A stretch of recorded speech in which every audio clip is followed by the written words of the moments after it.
Breaking news आ रही है। रूस के ताबड़तोड़ हमलों के बाद यूक्रेन के करीब 1000 कस्बों और गांवों में बिजली कट गई है। एक रिपोर्ट में दावा किया गया कि कीव के कुछ हिस्सों में बिल्कुल बिजली और पानी नहीं है। वहां इमरजेंसी जैसे हालात हैं। कीव के अलावा कई और शहरों में भी संकट है। वहां के अधिकारियों का कहना है कि मरम्मत हो रही है, लेकिन रूस ने बहुत ज्यादा नुकसान किया है, इसलिए मरम्मत में लंबा समय लग सकता है।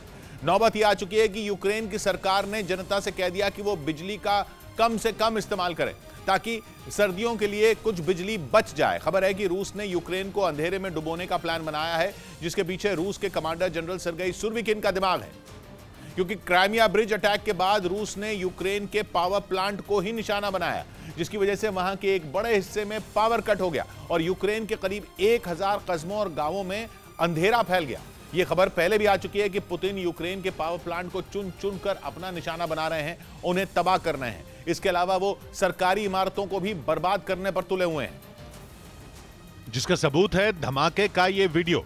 क्योंकि कहा जा रहा है कि वीडियो में जिस बिल्डिंग पर मिसाइल गिरी और देखते ही देखते उसके चिथड़े उड़ गए, वो एक सरकारी इमारत थी। इस वीडियो में साफ साफ दिखा कि पुतिन की मिसाइलों ने एक बार नहीं बल्कि 2 बार धमाका किया। लेकिन यह तो तबाही का केवल एक नमूना है। यूक्रेन पर मौत बनकर बरसी मिसाइलों ने इससे कहीं ज्यादा नुकसान किया है। क्योंकि क्राइमिया ब्रिज अटैक के बाद पुतिन को रोकना किसी के बस में नहीं है। वो कीव समेत यूक्रेन के कई बड़े और अहम शहरों का सर्वनाश करने पर उतारू हैं। और 8 अक्टूबर के बाद से लगातार मिसाइल, रॉकेट और ड्रोन से यूक्रेन पर हमला कर रहे हैं, जिसका नतीजा यह हुआ कि यूक्रेन में बिजली संकट पैदा हो गया। क्योंकि पुतिन ने जो मिसाइलें दागी वो सीधा यूक्रेन के बड़े बड़े पावर प्लांट पर गिरी, जिससे यूक्रेन के एक बड़े हिस्से में बत्ती गुल हो गई। क्योंकि एक रिपोर्ट में दावा किया गया कि यूक्रेन के करीब 1000 कस्बों और गांवों में ब्लैकआउट हो गया, मतलब वहां बिजली नहीं आ रही। और इन शहरों में कीव और जापोरिजिया समेत नीप्रो और जतोमर जैसे शहर शामिल हैं। यानी पुतिन जो चाहते हैं वो हो रहा है। क्योंकि 1000 कस्बों और गांवों में बिजली जाना कोई मजाक नहीं है। और अगर जल्द यूक्रेन ने कुछ नहीं किया तो यूक्रेन में अंधेरा बढ़ता जाएगा और तब ना अमेरिका उसका साथ दे पाएगा और ना दूसरे पड़ोसी देश। क्योंकि पुतिन ने यूक्रेन के साथ साथ पूरे यूरोप की लाइफलाइन पर पांव रख दिए हैं। वो पहले ही यूरोप को होने वाली गैस सप्लाई में अच्छी खासी कटौती कर चुके हैं। यानी ऊर्जा संकट में यूरोप चाहकर भी यूक्रेन की मदद नहीं कर पाएगा। और आसमान से हो रहे मिसाइल अटैक के बीच थोड़ी बहुत मदद पहुंच भी गई तो वो ऊंट के मुंह में जीरे जैसी होगी। क्योंकि 5000 करोड़ रुपए से ज्यादा के हवाई हथियारों का इस्तेमाल करने वाले पुतिन हमला तेज करते जा रहे हैं, जिसका सबूत है कीव, जहां मिसाइल अटैक से यूक्रेन की पूरी राजधानी हिल गई। 3-4 दिन तक मिसाइल अटैक करने के बाद पुतिन की ओर से ईरान में बना आत्मघाती ड्रोन भेजा गया, जिसने पहले टारगेट उड़ाया और फिर खुद भी उड़ गया। यानी रूस यूक्रेन में मनमाने तरीके से जंग लड़ रहा है। ज़ेलेंस्की चीख रहे हैं, पुतिन को अनाप शनाप बोल रहे हैं, लेकिन उन्हें रोक नहीं पा रहे।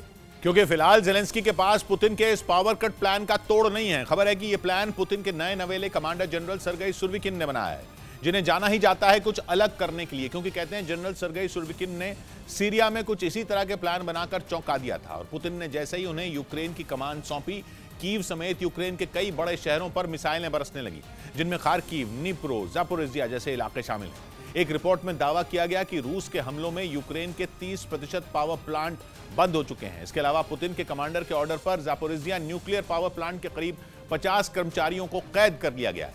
यानी रूस वो हर काम कर रहा है जिसमें यूक्रेन अंधेरे में डूब रहा है।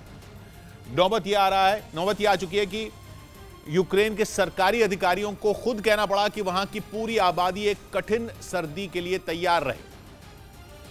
क्योंकि अभी ना यूक्रेन के पास बिजली है और ना रूस को जवाब देने के लिए उतने हथियार जितने ज़ेलेंस्की ने मांगे थे। जिसकी वजह से यूक्रेन की सरकार ने लोगों से बोल दिया कि वो बिजली बचाना शुरू कर दें ताकि सर्दी कट जाए।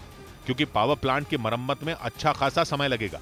यही नहीं, कीव और यूक्रेन के दूसरे इलाकों में बढ़ते खतरे ने उन देशों को परेशान कर दिया जिनके नागरिक यूक्रेन में हैं।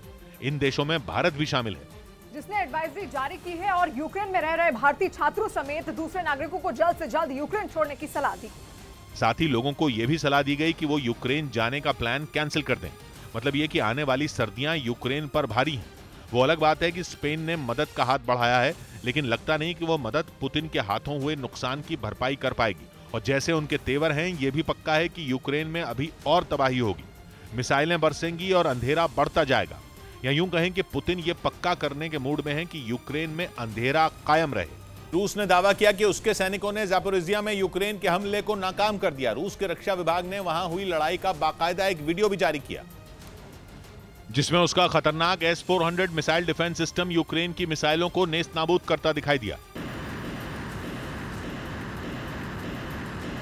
वहीं जवाबी कार्रवाई में दागे गए रूस के गोलों ने यूक्रेन के ठिकानों के परखचे उड़ा दिए।